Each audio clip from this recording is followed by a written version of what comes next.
গতকাল সন্ধ্যার পর থেকে একটা কৌতূহল ফেসবুকে মাথাচাড়া দিল।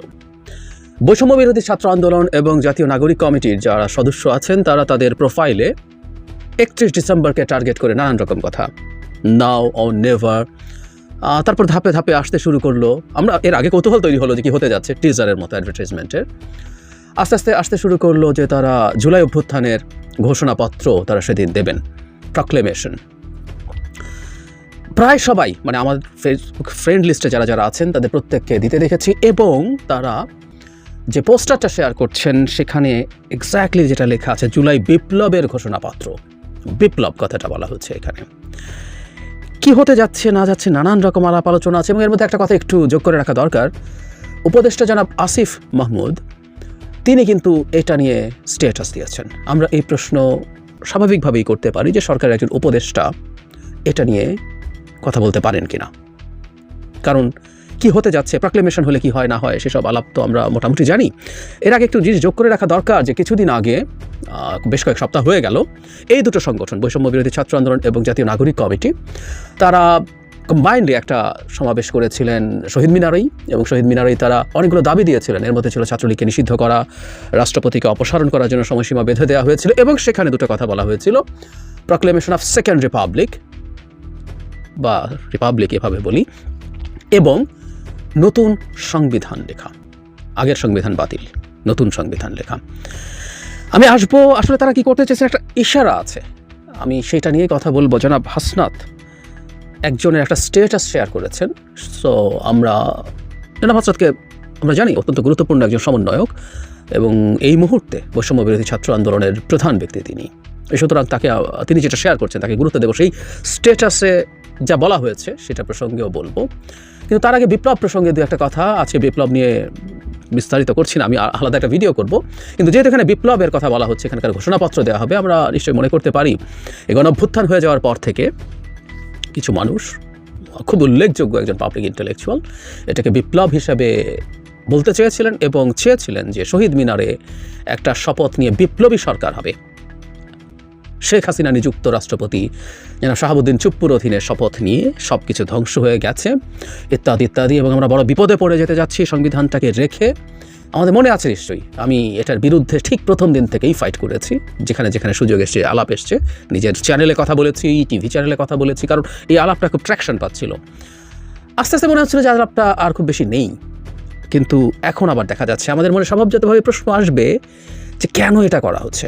আগে আমি জনাব হাসনাত আবদুল্লাহ যে স্ট্যাটাসটা শেয়ার করেছেন সেটা একটু পড়ি, তাহলে আমরা খুঁজে বের করার চেষ্টা করতে পারবো। প্রক্লেমেশন অফ রেভলিউশন কেন লাগবে? রেভলিউশন বলা হচ্ছে বিপ্লব। আমার, আপনার এবং আমাদের সবার অস্তিত্ব বাঁচাইতে লাগবে। আমাদের এই বিপ্লবকে সত্যিকার অর্থে বিপ্লবের রূপ দিতে প্রক্লেমেশন লাগবে। এই কাজ হওয়ার দরকার ছিল 5ই আগস্ট, কিন্তু দেরিতে হইলেও যে হচ্ছে এইটা অস্বস্তির খবর। এখন আপনাদের মনে প্রশ্ন জাগতে পারে যে প্রক্লেমেশন জিনিসটা আসলে কি। এটা মূলত রাজনৈতিক বন্দোবস্তের আক্ষরিক অর্থে ঘোষণা। তো এই ঘোষণাটা ঠিক কি করে খেয়াল করি। এই যে ধরেন সরকার, এটা তো সংবিধান অনুযায়ী অবৈধ। প্রক্লেমেশন সে সংবিধানকে সরাসরি চ্যালেঞ্জ করে এবং সংবিধানকে প্রক্লেমেশনের আলোকে ব্যাখ্যা এবং সংশোধন করতে বাধ্য করে। যে স্টেট সিস্টেম আপনাকে বা আমাকে এখন পর্যন্ত নিয়মতান্ত্রিকভাবে ফাঁসির আসামি বানায় রাখছে, সে স্টেট সিস্টেমকে খারিজ করে দেয়। ভুল আছে, মানে লিখে ফেললেই তো হয়ে যায় না। যেমন এই সরকার সংবিধান অনুযায়ী অবৈধ, উত্তর হচ্ছে অবৈধ না। সংবিধানে লেখা না থাকলেও বৈধ হতে পারে, এবং সেটা কীভাবে বৈধতা আনা হয়েছে তারা খোঁজ নিলেই আসলে জানতে পারবেন। আর্টিকেল 106 দিয়ে কীভাবে রেফারেন্স নেওয়া আছে। নট অনলি দ্যাট, ফাঁসির আসামি বানায় রাখতে নিয়মতান্ত্রিকভাবে, ইটস নট এগেইন কারেক্ট। এখন পঞ্চদশ সংশোধনে যে অংশগুলো বাতিল করা হয়েছে তার মধ্যে এই ফাঁসির যে আইন নিয়ম আছে সেটাও বাতিল করা হয়েছে। সুতরাং এখন বর্তমান সংবিধানের আলোকে কেউ ফাঁসির আসামি নন। আচ্ছা, আমরা তর্কের খাতিরে ধরে নিলাম। এছাড়া এই প্রক্লেমেশন আরও কী কী করতে পারবে? এই যে আমাদের নিত্যদিনের অভিযোগ থাকে যে এটা কোনো এভাবে হচ্ছে না, ওইভাবে হচ্ছে না, এই সব হিসাব নিকাশ বদলানোর জন্য এই প্রক্লেমেশন জরুরি। রাষ্ট্রযন্ত্রের যে সকল বস্তাপচার নিয়মের কারণে সব কাজ পিছিয়ে যায়, তা ছুঁড়ে ফেলে জুলাইয়ের আলোকে নতুন রাষ্ট্র কাঠামো তৈরির ভিত্তি হবে এই প্রক্লেমেশন। যে নতুন বাংলাদেশের স্বপ্ন এই দেশের মানুষ দেখেছে তা বাস্তবায়ন হবে এর মাধ্যমে। এর কাজ হওয়া উচিত ছিল অনেক আগেই, দেরি হয়ে গেছে মাস 5 কিন্তু তাও হচ্ছে। জুলাইকে ধারণ করা প্রতিটি ব্যক্তির আকাঙ্ক্ষা পূরণ হবে এর মাধ্যমে। যে বাংলাদেশ 2.0 কথা আমরা এতদিন ধরে বলে এসেছি তা সত্যি হবে 31 তারিখ। আমি থাকবো সেদিন শহীদ মিনারে মুজিববাদের কবর রচনা করতে, আপনারা থাকবেন তো? মানে মুজিববাদের কবর রচনা করার আলাপও করছে। মানে আমি, তারা কেন জানি না, এই দুটো সংগঠন মুজিববাদকে খুব সামনে আনছে। মুজিববাদ বলে একটা বস্তু আছে আমরা জানি, আমরা সেই আলোচনায় আজকে ঢুকছি না, কিন্তু শেখ হাসিনা তার লাস্ট 15 বছর মুজিববাদকে প্রতিষ্ঠিত করেছেন, ওটাকে রাখতে চেয়েছেন, ওটাকে সামনে রেখে শাসন করেছেন। কোনোভাবেই মনে করি না একটা আটারলি ডাকাতকে, মানে সব কতগুলো ডাকাত, টপ ডাকাত, মাঝারি ছোট ডাকাত মিলে একটা দেশকে ডাকাতি করেছে, ওখানে মুজিববাদ আনা হয়েছে। আমি মনে করি না, কিন্তু তারা খুব লিখছেন, অনেকেই মুজিববাদের কবর রচনা করবেন 31 তারিখ সেরকম লিখছেন। কিন্তু এখানকার জরুরি কথাটা হচ্ছে মোটা দাগে তারা আসলে এই প্রক্লেমেশন মানে সব কিছু, মানে সংবিধান তারা যেটা আলাপ করছিলেন যে সংবিধান নতুন করে লেখা সব কিছু এই প্রক্লেমেশনের আলোকে হবে এবং সংবিধানটাকে বাতিল বা স্থগিত করা হবে, ইনি অন্তত লেখেননি। কিন্তু এই আলাপটা করা হয়েছে যে যারা বিপ্লব বলছেন, বিপ্লবের সাথে সাথে এই সংবিধানের আর কোনো এক্সিস্টেন্স নেই, নতুন সংবিধান লেখা হবে, তার আগে অন্তর্বর্তী কতগুলো অর্ডারের মাধ্যমে দেশ চলবে, এই জিনিসগুলো বলা হয়েছিল। আমি একটা জিনিস খেয়াল করেছি, এটা একটু শেয়ার করতে চাই। জনাব হাসনাত আবদুল্লাহর সাথে আমি একটা টক শোতে ছিলাম, জনাব খালেদ মহিউদ্দিনের সাথে। সেখানে তিনি দ্ব্যর্থহীন ভাষায় স্বীকার করেছেন যে বিপ্লবী সরকার তাদের না গড়া ভুল ছিল। এখানেও ঠিক একই টোন। আমি এই জায়গাটা আবার একটু বলছি, আমাদের এই বিপ্লবকে সত্যিকার অর্থে বিপ্লবের রূপ দিতে এই প্রক্লেমেশন লাগবে। এটা কাজ হওয়ার কথা ছিল 5 আগস্ট, কিন্তু দেরিতে হইলেও এটা যে হচ্ছে এটা স্বস্তির খবর। মানে একটা বিপ্লব হয়েছে সো কল্ড, সেটা সে সময় একটা বিপ্লবী সরকার হয়নি, একটা প্রক্লেমেশন হয়নি, সেটা 5 মাস পরে সেই প্রক্লেমেশন দিয়ে বিপ্লবটাকে বিপ্লব হিসাবে প্রতিষ্ঠিত করা হবে। মানে বিপ্লবের ইতিহাস এবং বিপ্লবীরা বিজয়ী হলে যা যা করে তার সাথে যদি মেলাই, এটা ম্যাচ করে না, আসলেই ম্যাচ করে না। যাই হোক, সব তর্ক আজকে সরিয়ে রাখি এবং আমি আবার একটা আসলে এখানে এক্সক্লুসিভ ভিডিও করিনি, অনেক ভিডিওর মাঝে কথা বলেছি। একটা গণঅভ্যুত্থানকে বিপ্লব বলার বিপদ যেখানে, সেটা হচ্ছে কেন বিপ্লব না, এটা নিয়ে আমার আর্গুমেন্টগুলো আবার বলবো আলাদা একটা ভিডিওতে খুব দ্রুতই। কিন্তু বিপ্লবের সামনে যে এক্সপেকটেশনগুলো তৈরি হয়, গণঅভ্যুত্থান সেগুলো কখনো পূরণ করতে পারে না। ফলে গণঅভ্যুত্থানকে বিপ্লব মনে করে এক্সপেকটেশনগুলো করে গণঅভ্যুত্থান থেকে যা যা পাওয়ার ছিল সে পাওয়ার পথও নষ্ট হয়, সেটা নষ্ট হওয়ার লক্ষণ দেখছি। তারপর আমি জনাব হাসনাত একটা স্ট্যাটাস শেয়ার করেছেন, সেটাই হতে যাচ্ছে ধরে নেওয়ার কিছু নেই, আবার ফেলে দেওয়ারও কিছু নেই। জনাব হাসনাত খুবই গুরুত্বপূর্ণ একজন সদস্য। আমি অন্যদেরটাও দেখলাম, আর কেউ তেমন কিছু বিস্তারিত লেখেননি কী করতে যাচ্ছেন, আমরা হয়তো আরও বুঝবো এবং 31 তারিখের পর আসলে আমরা আমাদের সিরিয়াস বা ফাইনাল কথাটা বলতে পারবো। হতেই পারে যে তারা আসলে ঠিক কী চান, তারা যেহেতু রাজনৈতিক দল তৈরি করছেন, এই দুটো সংগঠন মিলে তারা তাদের এক ধরনের ম্যানিফেস্টো ঘোষণা করতে পারেন। দুই ব্যাপার, একটা প্রক্লেমেশন বলছেন তারা করবেন, সেটা করলে এটার ভিত্তিতে রাষ্ট্রকে যদি তারা এভাবে দেখতে চান, তাহলে সেটা কীভাবে তারা এনশিওর করবেন। একটা সরকার আছে এবং এই সরকারটা এক্সিস্টিং কনস্টিটিউশন ফলো করে তারা থাকছেন, কিছু বিচ্যুতি হচ্ছে যেগুলো পরে র্যাটিফাই করতে হবে। তো এই সরকারটাকে নিয়ে তারা কী করবেন, নানান সব প্রশ্ন। যদি সেই সরকার তাদের এইটা না মেনে থাকে তাহলে তারা কী করবেন, অনেকগুলো প্রশ্ন। নট অনলি দ্যাট, সরকার যদি না মানে, এটাকে মানানোর মতো যথেষ্ট সক্ষমতা, শক্তি কি তাদের এই মুহূর্তে আছে? একই সাথে আরও অপরাপর যেসব রাজনৈতিক দল এবং সংগঠন দীর্ঘকাল মাঠে আছে, আমি স্পেসিফিকলি যদি বলি বিএনপি, তারা কি এটা মানবে, তারা কি এটা মেনে নেয়? অলরেডি নানান ক্ষেত্রে নানান জায়গায় তারা বলেছেন তারা এটা অ্যাকসেপ্ট করেন না। সংবিধান নতুন করে এটা ফেলে দিয়ে নতুন করে লেখা দূরে থাকুক, সংবিধানের সংশোধনও এই সরকারের অধীনে হবে, সেটাও তারা মনে করেন না সঠিক হবে।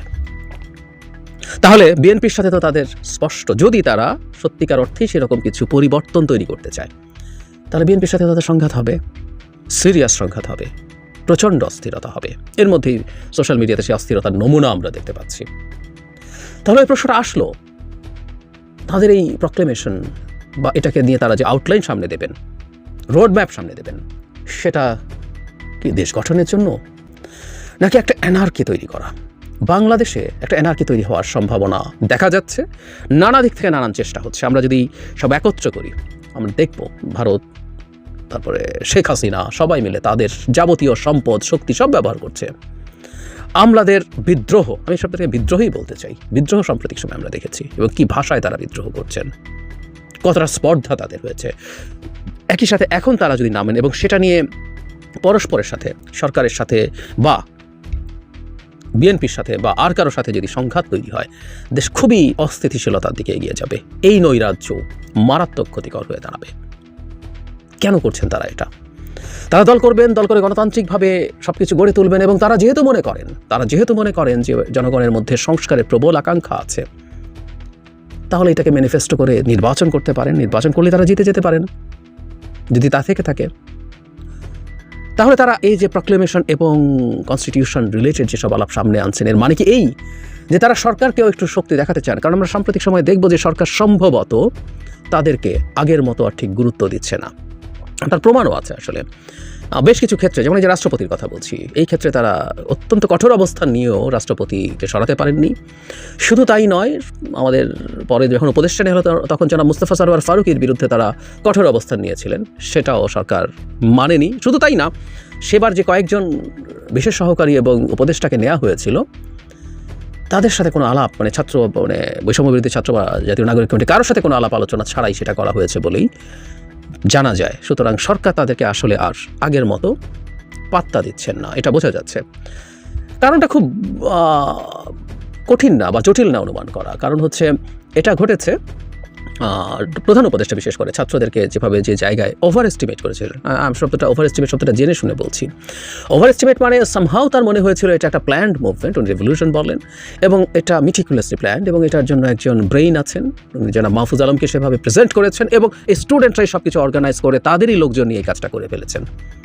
বহু সময় তিনি ছাত্র ওনার ভাষণে বলতেন তারাই তাকে এমপ্লয় করেছে। শুধু সেটা না, তারা সবসময় তাদেরকেই সব কিছু। আমি ধারণা করি আস্তে আস্তে তিনি বাস্তবতা বুঝতে পেরেছেন। ফলে তার কাছে যারা এই দুটো সংগঠনে আছেন তাদের যে গুরুত্ব আগে তার কাছে ছিল সেই গুরুত্ব কমছে। ফলে তারা কি এমন একটা পরিস্থিতি তৈরি করতে চাইছেন যার মাধ্যমে তারা তাদের একটা মেসেজ আবার দিতে পারেন যে তারাও একটা গুরুত্বপূর্ণ স্টেক হোল্ডার, সরকারের উপরও একটা চাপ তৈরি করা এবং একটু মেসেজ দেওয়া। কারণ ক্ষমতায় যারা সরাসরি আছেন, বৈধভাবে আছেন, ফর্মালি আছেন, তার বাইরে ইনফর্মালি ক্ষমতার সাথে এক ধরনের সংযোগ এই দুটো সংগঠনের লোকজনের আছে, আমরা জানি এটা। ফলে তারা এই প্রভাবটা তারা রাখতে চান হয়তো, এবং যখন দল করবেন এই প্রভাবটা তাদের দরকার হবে অনেক ক্ষেত্রেই, হয়তো তারা মনে করছেন। আমি নিশ্চিত নই, কিন্তু আমি ধারণা করে কথাগুলো বলছি, মানে অ্যানালিসিস করে বলছি। সো তারা একটা শক্তি মাঠে দেখাতে চান, সেটার কারণে এরকম একটা কিছু করতে পারেন। হোয়াট এভার ইট ইজ, তাদের এক্সপেকটেশনটা, তাদের গোলটা, তাদের ডিজায়ারটা সৎ, আমি এটা বিশ্বাস করতে চাই। কিন্তু সবসময় সৎ ডিজায়ারও ভুল আউটকাম নিয়ে আসতে পারে। আমি সামনে আসলে একটা অ্যানার্কিক পজিশন দেখতে পাচ্ছি, সিচুয়েশন দেখতে পাচ্ছি, বিশৃঙ্খলা দেখতে পাচ্ছি। সেটা কেউ তাদেরকে দিয়ে পরিকল্পনা করে তাদেরকে মিসগাইড করে করাচ্ছে কিনা এটা ভাবার দরকার আছে। আমি বারবার একটা কথা বলি, বাংলাদেশের একটা কনস্টিটিউশন নিয়ে যে ধরনের সিদ্ধান্তের কথা এই দুটো সংগঠনের পক্ষ থেকে বলা হচ্ছে, যে একটা মুভমেন্টের প্রোক্লেমেশনের কথা বলা হচ্ছে, যারা এটা করছেন তারাই এই মুভমেন্টের সব কিছু নন। তাদের প্রতি পূর্ণ শ্রদ্ধা রেখে বলছে। আমি দীর্ঘদিন থেকে এই ন্যারেটিভ, তাদের যে ন্যারেটিভ, সেটাকে ডিবাঙ্ক করার চেষ্টা করেছি। প্রত্যেকটা গুরুত্বপূর্ণ স্টেক হোল্ডারকে নিয়ে এটা যদি না কাজ না করেন, এটা সংঘাতকে উস্কে দেয়া। সুতরাং কেউ যদি সৎ উদ্দেশ্যেও এই কথাটা বলছেন বা করছেন বলে মনে করি, তারপরও এটা অত্যন্ত ইম্যাচিওর একটা সিদ্ধান্ত হচ্ছে, এবং আমি বিপদ দেখছি, সিরিয়াসলি বিপদ দেখছি। একটা কথা বলে শেষ করব, সেটা হলো কিছুদিন আগে ইকনমিস্ট পত্রিকা বাংলাদেশকে বিশ্বের সেরা দেশ হিসেবে স্বীকৃতি দিয়েছিল 2024-এর। বাংলাদেশ বেস্ট হয়েছে, সিরিয়া সেকেন্ড হয়েছিল। অথচ সিরিয়ার আসাদের পতন কিন্তু বাংলাদেশের তুলনায় অনেক টাফ ছিল। রীতিমতো একটা গৃহযুদ্ধ হয়েছে 13 বছর, যেখানে বিরাট গ্লোবাল পাওয়ারগুলো ইনভলভ ছিল। কিন্তু সিরিয়া বাংলাদেশকে টপকে যেতে পারেনি, কারণ আসাদ পালিয়ে যাওয়ার পরও সিরিয়া আসলে স্টেবল কান্ট্রি হয়নি। আমরা জানি সিরিয়ার বিভিন্ন অঞ্চল বিভিন্ন রকম গ্রুপের, সশস্ত্র গ্রুপের অধীনে আছে। তাদের মধ্যে সব ঠিকঠাক হয়ে একটা ইউনিট হিসাবে, একটা একক স্টেট হিসাবে সিরিয়া স্টেবল হবে কিনা, এটা গুরুত্বপূর্ণ প্রশ্ন। কিন্তু বাংলাদেশ কেন হয়েছে? শেখ হাসিনার পতন এবং পালিয়ে যাওয়া তো আছেই, তার সাথে ইকনমিস্ট উল্লেখ করেছে ডক্টর ইউনূসের নেতৃত্বে একটা মোটা দাগে স্টেবল সরকার তৈরি হয়েছে।